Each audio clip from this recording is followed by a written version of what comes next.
अस्सलाम वालेकुम मैं यूट्यूब फैमिली कैसे हैं जी आप सब। उम्मीद है आप सब बिल्कुल ठीक ठाक होंगे। मेरा नाम बिस्मा है और मैं एक डिज़ाइनर हूँ। बेसिकली मेरी डिग्री टेक्सटाइल डिज़ाइनिंग के बारे में है, लेकिन मैं ग्राफिक डिज़ाइनिंग का भी एक्सपीरियंस रखती हूँ 4 साल का, और मैंने अलहदा से ग्राफिक्स का डिप्लोमा भी लिया हुआ है।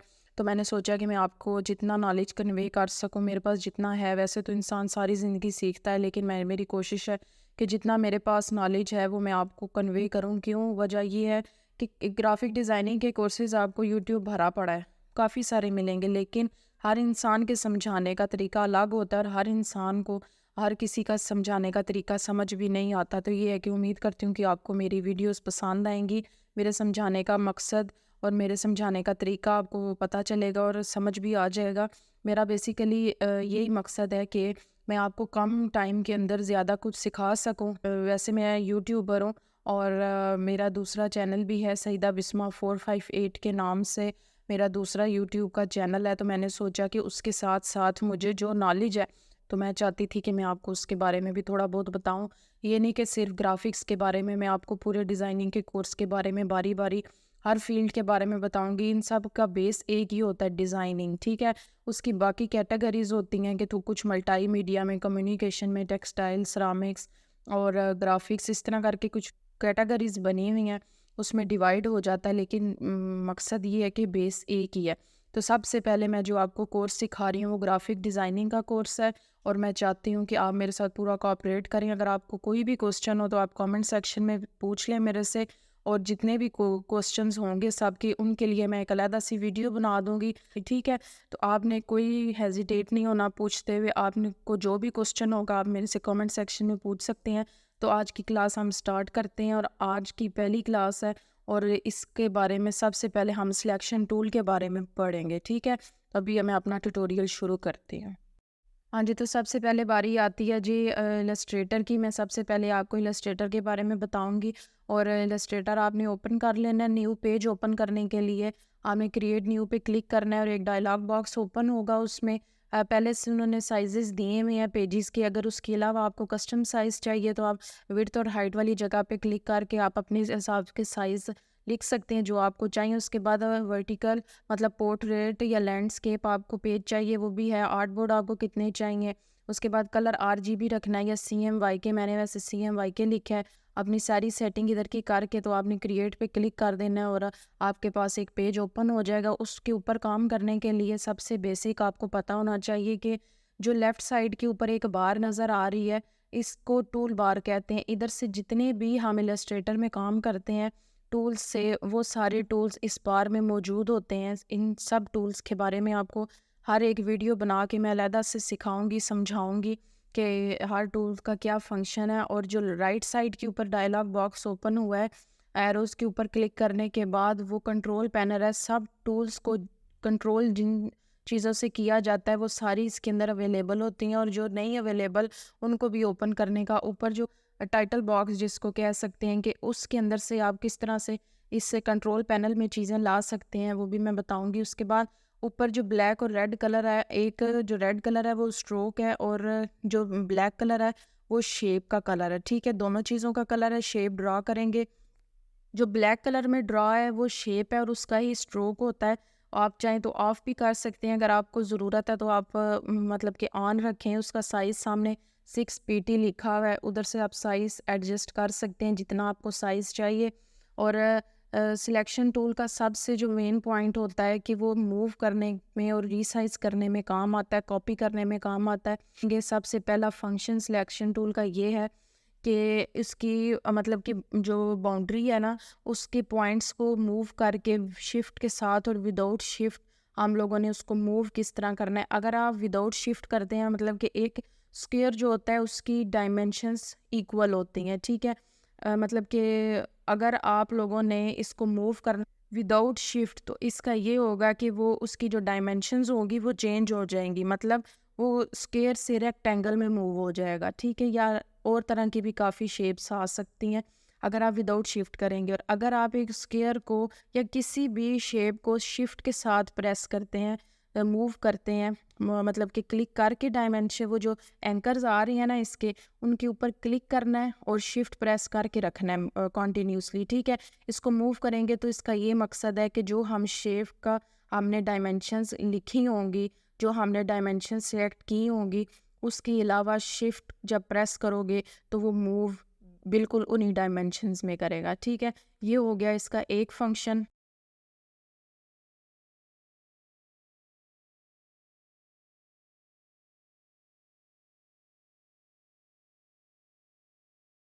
दूसरा है जी इसको रोटेट करना शिफ्ट के साथ और विदाउट शिफ्ट। बिल्कुल वही तरीका है कि अगर आप शिफ्ट के बगैर इसको मूव करते हो तो ये जो है फ्रीली मूव होगा, और अगर शिफ्ट के साथ मूव करते हो तो बिल्कुल ये एग्जैक्ट डायमेंशंस में मूव करेगा, जैसे कि 45, 90, 180, 360, इस तरह बिल्कुल एग्जैक्ट। ये आपको सारा कुछ नज़र आ रहा है, लेकिन जब इसको मूव करना है तो जो कॉर्नर पॉइंट्स हैं मिड वाले पॉइंट से मूव नहीं होगा, वहाँ से रीसाइज हो सकता है। लेकिन जो रोटेट करना है वो कॉर्नर जो 4 पॉइंट्स हैं उधर से ये रोटेट होता है, ठीक है। अब आपने देखा है कि शिफ्ट के साथ कैसे मूव होगा और शिफ्ट के बगैर। अब ये मूव हो रहा है ना शिफ्ट के साथ, तो ये देखिए 135 पे मूव हुआ है, फिर 130, 180 पे सॉरी, फिर 90 पे, 45 पे, इस तरह एग्जैक्ट डायमेंशंस में मूव करता है, ठीक है। रोटेशन पहला था जी रीसाइज, ठीक है, मूव, और दूसरा है जी रोटेट। उसके बाद इसका तीसरा फंक्शन जो है वो है कि कॉपी, ठीक है। इसकी कॉपी कैसे सिलेक्शन टूल से ली जा सकती है। कॉपी मूव करते हैं, कॉपी लेते भी सिलेक्शन टूल से हैं, और उसको मूव भी हम सिलेक्शन टूल से ही कर सकते हैं जो हम लोगों ने शेप कॉपी की होती है। अच्छा, कॉपी करने के लिए सिलेक्शन टूल आपने सिलेक्ट करना है, उसके बाद आल्ट प्रेस करेंगे तो दो एंकर आ जाएंगे, एक ब्लैक में और एक वाइट में। उसका ये होगा कि ये कॉपी के एंकर हैं, ठीक है। ये जो एंकर आएगा ये कॉपी का आएगा, और शिफ्ट आपने प्रेस करके रखना है सबसे पहले। अच्छा, आपने सिलेक्शन टूल सिलेक्ट कर लिया, उसके बाद ये एक एंकर आ जाएगा, ठीक है। आपने समझ जाना है कि ये कॉपी के, फिर शिफ्ट प्रेस करके रखना है। अगर तो आपने फ्रीली कॉपी लेके तो करना है आपने, तो इसका ये होगा कि आप शिफ्ट प्रेस नहीं करोगे। अगर आपने एग्जैक्ट डायरेक्शन में मूव करना है, मतलब कि हॉरिजॉन्टल या वर्टिकल एग्जैक्ट डायरेक्शन आपको चाहिए, तो आपने शिफ्ट प्रेस करके रखना है। दूसरी बात ये है कि अब आपने देखा होगा कि मैंने एक कॉपी ली है तो बाकी बगैर उसको कॉपी किए दोनों पेस्ट हो गई हैं, ठीक है। वो किस तरह हुई हैं, जब आपने एक कॉपी ली है ऑल्ट प्रेस करके, ठीक है, एक आपने स्पेसिफिक स्पेस के ऊपर उसको पेस्ट कर लिया, मतलब कि ऑल्ट प्रेस किया, शिफ्ट प्रेस किया और एक ड्रैग किया, ठीक है। इससे ये हुआ कि एक जो कॉपी है वो हो गई। अगर आप उसी स्पेस के साथ और उसी तरीके के साथ आप बाकी कॉपीज़ भी लेना चाहते हैं तो आपको सिर्फ और सिर्फ कंट्रोल डी प्रेस करना है। कंट्रोल डी का ये फंक्शन होता है कि आपने एक कॉपी जिस डायरेक्शन में और जिस डायमेंशन में जिस स्पेस के साथ ली है, बाकी की भी वो उसी स्पेस के साथ, जो एक के ऊपर अप्लाई हुआ है वो बाकी सब पे भी वही अप्लाई होता है। जिस तरह कि मैंने अब ये कॉपीज़ ली कंट्रोल डी के साथ एक लाइन की, अभी आप सारा देख रहे होंगे, ठीक है। एक लाइन की कॉपीज़ ली, फिर उनको ग्रुप बना लिया, फिर उसकी कॉपी पूरे ग्रुप की कॉपी ली एक, फिर कंट्रोल डी प्रेस करती गई तो पूरा ग्रुप जो है ना उसी स्पेस के साथ कॉपी होता गया और एक पैटर्न बन गया। इसकी कंप्लीट जो डिटेल है वो मैं आगे दूंगी।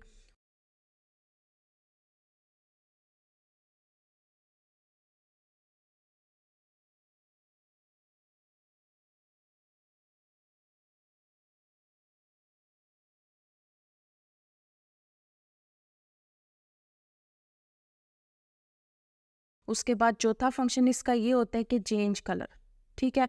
इसका आप सिलेक्शन टूल क्लिक करके सिलेक्ट करके सिलेक्शन टूल आप इसकी हर एक, लेकिन इसमें ये बात है कि ये ग्रुप नहीं बना होना चाहिए, ठीक है। अगर तो ग्रुप होगा तो आपका ये पूरा सिलेक्ट हो जाएगा सिलेक्शन टूल से। अगर आप ग्रुप में एक सिलेक्ट करना चाहते हैं शेप, तो उसके लिए डायरेक्ट सिलेक्शन टूल होता है जो कि मेरी अगली क्लास होगी। आपने कलर चेंज करने के लिए क्या करना है, सिलेक्शन टूल को आपने सिलेक्ट करना है, उसके बाद एक शेप आपने सिलेक्ट कर लेनी है। ये पूरा पैटर्न जो है अनग्रुप है, ग्रुप नहीं है, इस वजह से एक शेप सिलेक्ट हो रही है। ऊपर से भी आप चेंज कर सकते हैं जो जो मैंने आपको आगे बताया था शेप और स्ट्रोक से।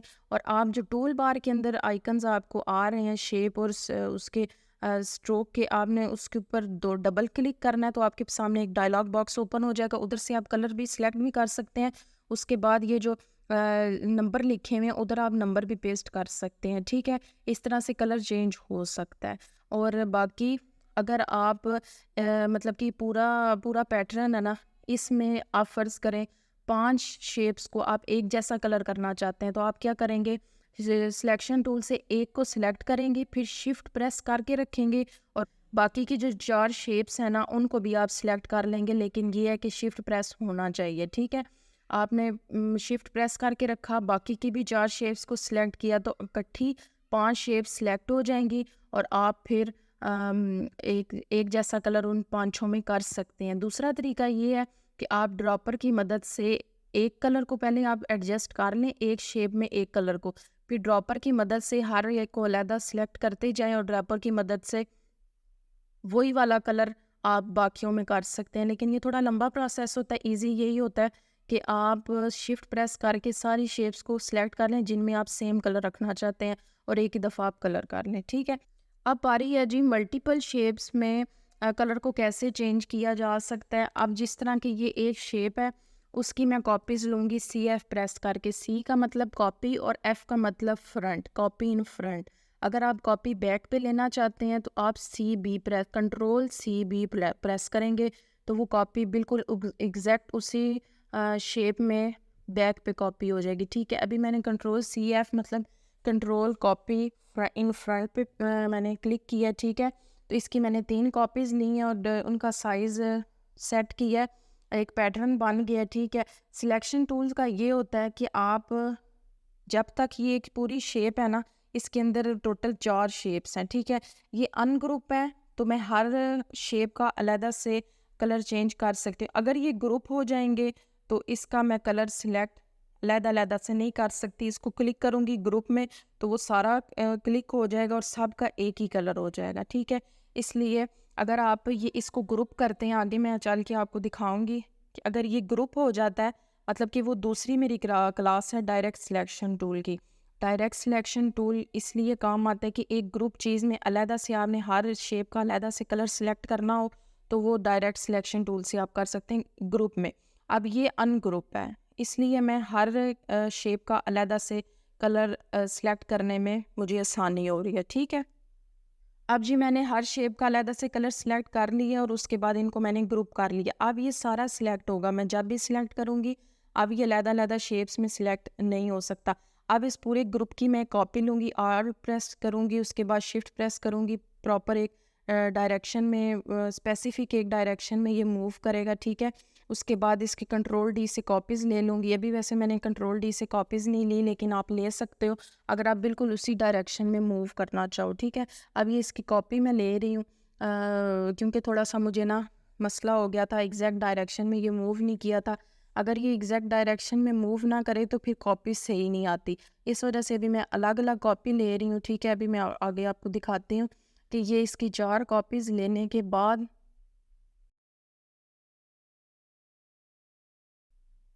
अब इन चारों को सिलेक्ट करके मैं ग्रुप बना लूँगी, ठीक है। उसके बाद इस पूरे ग्रुप की मैं आल्ट प्रेस करके और शिफ्ट से इसको मूव करूँगी, आल्ट से कॉपी लूँगी, शिफ्ट से इसको वर्टिकल डायरेक्शन में मूव करूँगी। अब जी ये एक स्पेसिफिक डायरेक्शन में मूव हो गया और एक स्पेसिफिक शेप के साथ। उसके बाद कंट्रोल D प्रेस करती रहूँगी, जिस स्पेस के साथ दूसरी कॉपी हुई थी उस तरह बाकी भी ऑटोमेटिक वो सिर्फ पेस्ट होती जाएंगी, ठीक है। वो कॉपी के साथ पेस्ट होती जाएंगी, सिर्फ और सिर्फ कंट्रोल D प्रेस करना है। उम्मीद है आपको बिल्कुल समझ आ गई होगी। ये थी मेरी आज की पहली क्लास जो कि सिलेक्शन टूल के बारे में थी। अगर आपको वीडियो पसंद आई है तो लाइक शेयर और सब्सक्राइब लाजमी कर देना है। और अब बाकी मेरी वीडियोस देखने के लिए तो आपको करना ही पड़ेगा मेरी बाकी की क्लासेस लेने के लिए, ठीक है जी। मिलते हैं अपनी नेक्स्ट वीडियो में। मुझे अपनी दुआओं में याद रखें। अल्लाह हाफिज़।